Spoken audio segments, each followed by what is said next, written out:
que fazer, como administrar o seu dinheiro durante a pandemia? Sobre isso eu vou conversar com Samidana. Muito obrigada por ter vindo. Prazer estar aqui, obrigado pelo convite. Tenho a honra, o prazer e a satisfação em te receber. Prazer é meu. Minha primeira pergunta, Sami, que dinheiro? Essa é uma questão, que primeiro precisa ver de onde tem o dinheiro. A gente sempre fala para as pessoas, quando possível, ter uma reserva de emergência. Então, se a pessoa gasta R$3.000 por mês, o ideal é ter como uma reserva de emergência 6 vezes esse valor. Então, 18 mil. Mas isso era antes da emergência. Agora a gente está em plena emergência. Então, quem guardou... Isso, por isso, assim, para saber de onde parte a nossa conversa. A nossa conversa é para quem conseguiu se capitalizar antes da pandemia, Não, é isso? Eu acho que assim, tem vários perfis, né? Vamos quem lá. Conseguiu, de fato, está usando agora, e quem não conseguiu vai ter que fazer um check-up. Se fala muito de saúde aqui, de várias formas. Finanças também é uma questão de saúde. A gente tem que, de tempos em tempos, fazer um check-up do nosso corpo, mas nas finanças é do nosso orçamento. Então, poucas pessoas, até você mesmo, talvez não saiba exatamente quanto você ganha e, principalmente, quanto você gasta. Porque quando a gente tem uma boa gestão financeira, não é você não gastar nada, não é você ser pão duro ou pão dura, não é isso. É você gastar em coisas que, de fato, te dão prazer, que de fato valem a pena. Só que quando a gente não tem o raio-x das contas, é muito provável que a gente esteja gastando em coisas que não fazem tanta diferença. Quer ver um exemplo? Sim. Todo ano eu marco na minha agenda para eu rever o plano de celular. Então, de ano em ano eu vou lá. Quando eu vejo o plano, eu faço a melhor escolha, vou em várias operadoras, faço a melhor escolha. Mas quando vou renovar, o plano que eu já tinha já não é mais o melhor. Então, se você não ficar se policiando... Aí você muda, Sami? Eu mudo. Se você não ficar se policiando, você fica... Tem toda a razão. Você fica eternamente pagando... Porque na época que você fez era bom. Era bom aquela época que quando você fez, você assinou. Isso vale para celular, vale para internet, vale para TV a cabo. E são contas que acabam sendo você passa desapercebido, né? Sem dúvida. Então a gente tem que tomar muito cuidado com o que a gente chama de custo fixo. Custo fixo é coisas que você incorpora na sua vida e às vezes você nem sabe mais que está usando isso, mas o dinheiro vai indo. Tem um amigo meu que comprou um carrão e falou, poxa, eu comprei esse carrão. Aí eu falei, legal, ele gosta muito de carros, eu nem tenho carro. Aí ele veio falar que depois de um tempo ele já não estava tendo mais prazer com o carro, que ele tinha no começo, mas estava pagando. Pagando IPVA, pagando o próprio financiamento, pagando o seguro. Então, em dietas, já fazendo um paralelo, é um erro você achar que você não vai conseguir fazer nada, comer nada fora da dieta. As dietas muito extremistas não dão certo. Finanças é a mesma coisa. E o que é extremista? É você ter um custo fixo muito alto.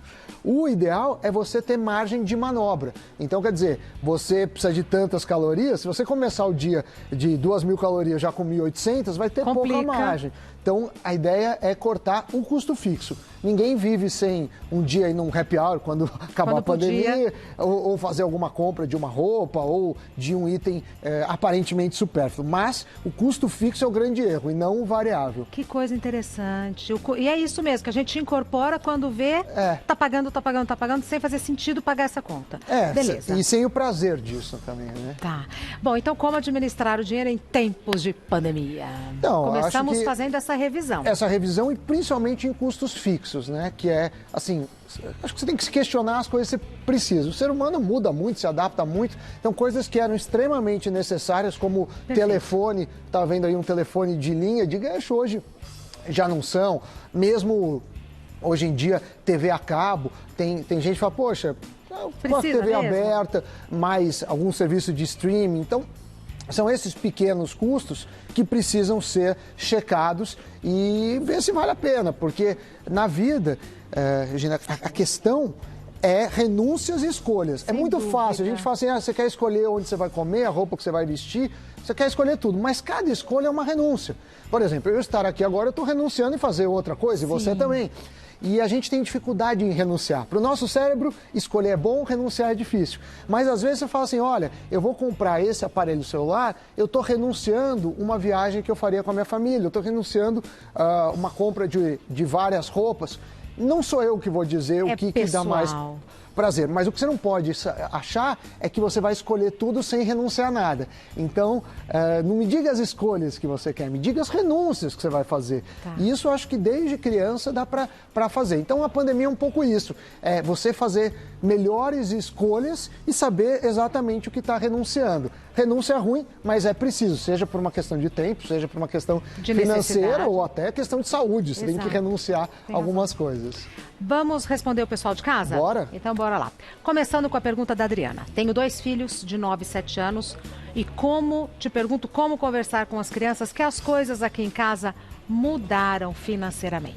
Eu acho que a criança, primeiro, essa ideia de escolha e renúncia. Mesmo se a família tiver dinheiro, a criança ela tem que saber que ela está abrindo mão de alguma coisa para escolher outra. Senão vai virar uma criança que não sabe abrir mão de nada. E isso pode causar uma série de problemas. Eu não sou psiquiatra, não sou psicólogo, mas acho que até é um tema para você trazer um especialista nisso. Do ponto de vista financeiro, eu acho que tem uma questão ruim que os pais fazem, que é ligar assim, você vai bem na escola, aí você vai viajar, você vai bem na escola, você faz isso. Porque senão a criança fala assim, bom, meu amiguinho foi para os Estados Unidos, quando podia ir para a Disney, então será que o pai dele e a mãe dele amam mais ele? Será que ele é melhor filho? Isso é um absurdo, não sabe? Isso é um absurdo, porque não é São esse coisas diferentes. Mas a criança precisa, eu acho que nessa idade já consegue entender, uma compreensão do mundo, que cada um é cada um, que famílias têm realidades diferentes. Se eu ficar olhando, depende do ponto de vista.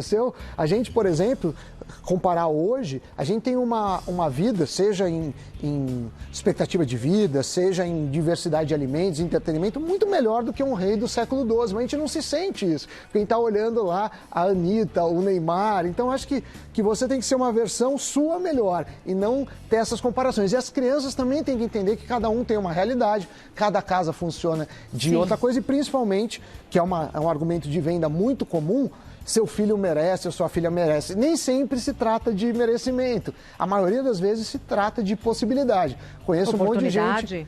Um monte de gente que merece um monte de coisa e a vida não é tão justa. A pergunta da Adriana me traz uma questão que eu acho que eu posso debater com você, que é o seguinte: qual a dificuldade de falar sobre finanças, sobre dinheiro com crianças? Elas têm capacidade e devem começar a pensar sobre esse assunto desde que possível. Eu acho que nem a questão só da matemática do dinheiro. É a questão, o dinheiro rege as coisas. A gente trabalha para isso, a gente faz escolhas. Não dá para ter tudo. Perfeito. Tudo tem seu tempo.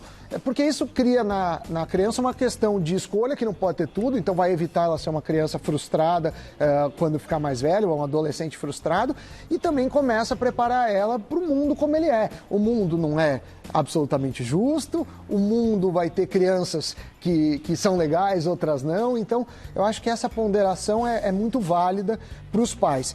E conversar de finanças é importante também na casa. Você sabe que um estudo muito famoso americano, a cada 3 divórcios que acontecem nos Estados Unidos, pelo menos um, quase 2, por motivos financeiros. Não quer dizer, presta atenção, falta de dinheiro. Não é que faltou dinheiro e aí divorciou. É problemas ligados a dinheiro. Então, eu penso de um jeito, você ganha o seu dinheiro e gasta de um jeito, aí o marido, a esposa fica bravo, o outro gasta do outro. Então, falar com o dinheiro é tão importante como planos de saúde, falar sobre princípios que você vai lidar na sua vida. Então, aqui no Brasil, a gente tem um tabu muito grande e é muito ruim. Existe até o termo traição financeira, que é você fala que faz uma coisa e faz outra com dinheiro. E você sabe que a chance de, pelo menos nesse estudo, mostra que a chance de perdoar uma traição financeira é menor do que da traição carnal, assim, uma traição, porque a pessoa se sente mais... É fruto do trabalho, né? Mas enfim, você vê como são as coisas e é importante a gente ter aí programas como esse, que não são focos em economia, mas tratam desse assunto. A gente vai continuar conversando, peço um minutinho, continuando conversando com Samidana sobre educação financeira, né? Porque o tema popular. Marlene diz: meus parentes estão me pedindo dinheiro emprestado, mas tenho medo que falte para mim. O que eu faço? Sabe que tem uma pesquisa de endividamento muito importante, vale aí levantar o tema, que a maior parte... tem muita gente que pede nome emprestado de idoso, porque idoso tem a pensão lá da aposentadoria, aquele consignado que desconta direto na pensão. e não paga. Então, o idoso que nunca teve nome sujo tem pela primeira vez e não o dinheiro dele. Então, emprestar dinheiro é muito complicado, emprestar um nome é muito complicado, inclusive.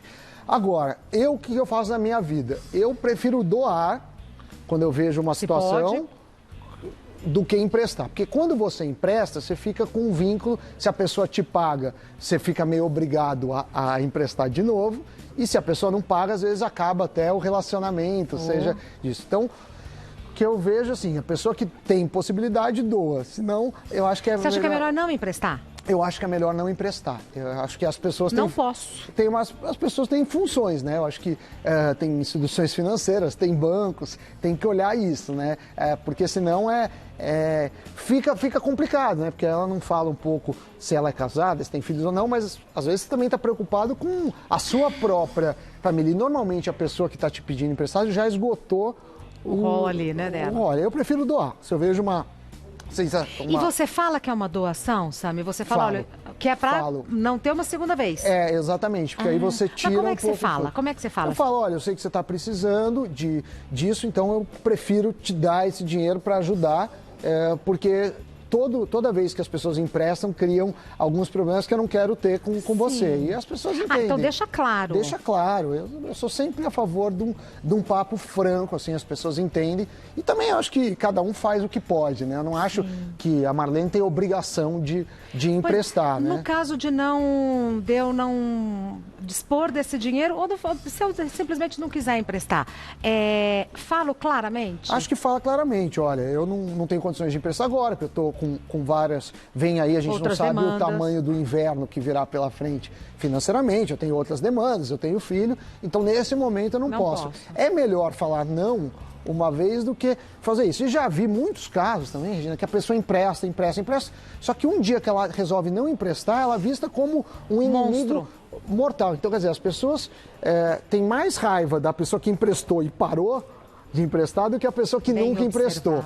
Então, é ruim você criar esses vínculos, ainda mais porque você não agiotagem é crime e você não é uma instituição financeira. Então, acho que tem que deixar bem claro. E tem várias formas da pessoa ajudar, né? Uma coisa interessante que agora eu lembrei, você sabe que uma das dietas mais famosas do mundo nasceu no pós-guerra nos Estados Unidos, que é a Vigilantes do Peso. Vigilantes do Peso, basicamente as pessoas se reúnem, agora não fisicamente, mas existe até hoje no Brasil, e vão se pesar e falar, um emagreceu o outro.